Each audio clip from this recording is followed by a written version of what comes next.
Have you ever been in the tower and stumbled upon an emote party and without saying a word, just joined in? You saw people emoting, it looked fun, and you wanted to be included? And Destiny doesn't have this written in a rulebook anywhere, yet you've still decided to go and do it. You've just followed one of the unwritten rules. This was just one of the unwritten rules I will be going over in today's video. Let me know in the comments if I miss any of your guys' favorites, and if we get to 100 likes on this video, I will do a part 2. These unwritten rules are something that just give the community a little more life and make the game a little more fun or enjoyable. One of the most common unwritten rules is in raiding. If you've ever been in a raid, then you likely remember someone dying followed by another guardian saying, "There goes flawless." I think this is just something to lighten the mood a little, and I've seen people get actually tilted over someone saying this.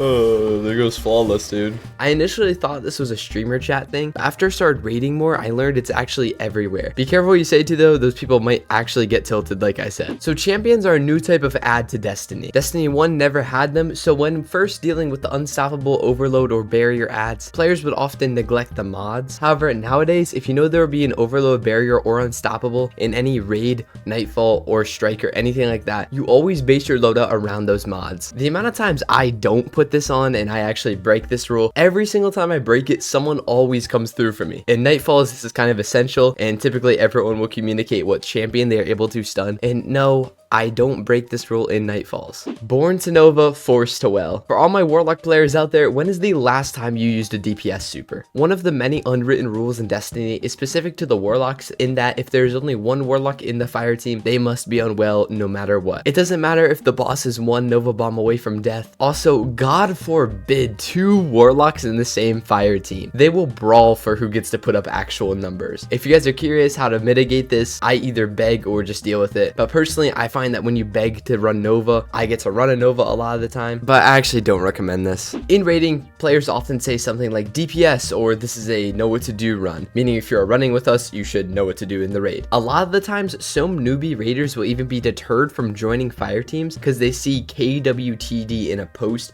and don't know what it stands for. It is also a way for people to kind of fish them out. If someone doesn't know, they will know. The team knows they have an imposter then. Any OGs know in D1, the real way to fish out the rats was to say no squeakers. But nowadays, the most we can do is say know what to do or quick speed run. So this one is kind of a 2-in-1. The first step of this is just don't play Gambit. Second, if you do, dunk your motes before going into invade. If you've ever seen someone go into invade just to die and lose even just 5 motes, you know the pain I'm talking about. Now imagine if someone does it with 15 motes. It's just painful. I find it absolutely insane because the bank is right there and it would add 1, maybe 2 more seconds just to hold the interact button and not toss the game. This next one is the courtesy revive. Something we have all done is randomly revive someone, specifically outside of raids, because in raids and dungeons, it's kind of an expected thing. But if you revive someone in an event where you can respawn, it's just kind of a courtesy act and lessens the wait time for them. If you're doing a jumping puzzle and somebody goes out of their way to revive you, give them your life savings. They just saved you from waiting 45 seconds or restarting the jumping section. Genuinely, I think this is one of the nicest things a Destiny player can ever do for anyone, and for new lights, it nicely welcomes them to the toxic Destiny community. So back in Destiny 1, we only had Titan bubbles. So to get our DPS boost, we needed to go back inside of the bubble and get weapons of light and walk out again. The bubble did not let projectiles pass through, so you had to move in and out of it a lot. When Well of Radiance came out with Forsaken, we had to break this rule quickly. Nowadays, when a DPS phase starts, everyone crowds into a well and tries to DPS. The issue is, in a 6-man team, a lot of the area is covered. So the rule is to stand still.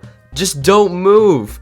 Fingers off of WASD, off of the analog stick. It's not that hard. Especially since 1 rocket can still kill you through a well. You'd think dungeons are fine, but no. The sword from the well actually counts as a surface you can hit and end yourself on, so you have to worry about that. And if you're on a tight surface, such as the pipe on the right of the Vespers Host final boss room, it still feels super crowded. Normally, I try to help this by crouching so people can shoot over top of me, and it makes a little bit more room. Just be very careful when standing up though. If you've ever stepped foot in the tower, chances are you've seen a set of blue footprints in front of you with another guardian waiting for you. This is a cooperative emo, and it is crucial you do this with a guardian whenever given the opportunity. It's literally just how we make friends in the Destiny community.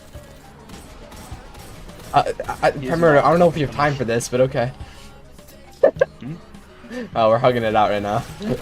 It's just a nice gesture. Whether it's during a wipe, a DPS phase, or randomly, it's a nice gesture and fun to do always. Also, when the Star Wars collab dropped, I had people in my chat saying they would lightsaber fight in the tower for hours on end. When running a raid, more often than not, you may hear someone say, sorry, it's been a while. And if you yourself haven't run a raid in a long time, I highly recommend you follow this unwritten rule and say something similar yourself. This communicates to your team you are a seasoned vet and you could actively be relied on since you've known about this raid for so long. No, I'm kidding. Please don't. Yeah, no, I'm kidding. They're not gonna rely on you. This is normally the part where they start to explain or kick you from the fire team completely, complaining that you're wasting their time. In reality, I just do this simple trick to help negate the issue. Here are a few honorable mentions too. Use dim.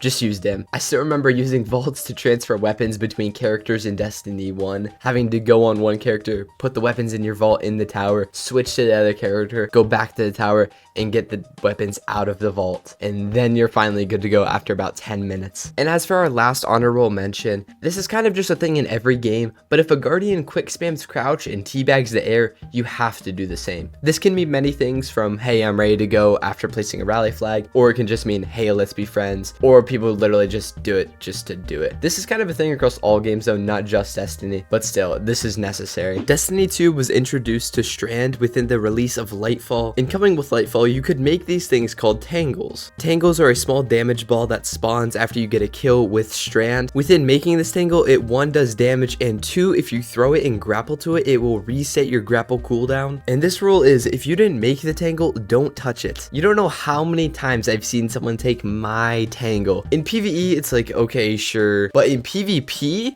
especially if you're not on Strand, you know damn well you can't even make your own Strand. Just please don't touch it. In PvE, some people may be using it for a specific build like grapple spam. In PvP, I'm sure the players making it are a lot better than you are because they are probably making it for a reason. And the last unwritten rule for this video is going to be new lights. In general, when you see a new light patrolling in the Cosmodrome, doing a patrol mission, or a public event, it is always mandatory that you help these new lights out, especially if they have the adorable 1 or 2 next to their guardian rank. It's just so cute. It's like a little pet, you know? You don't have to go out of your way and help them with the whole campaign. Just maybe help them with 1 or 2 public events or something like that. He doesn't even know how to sprint, dude. It's so cute.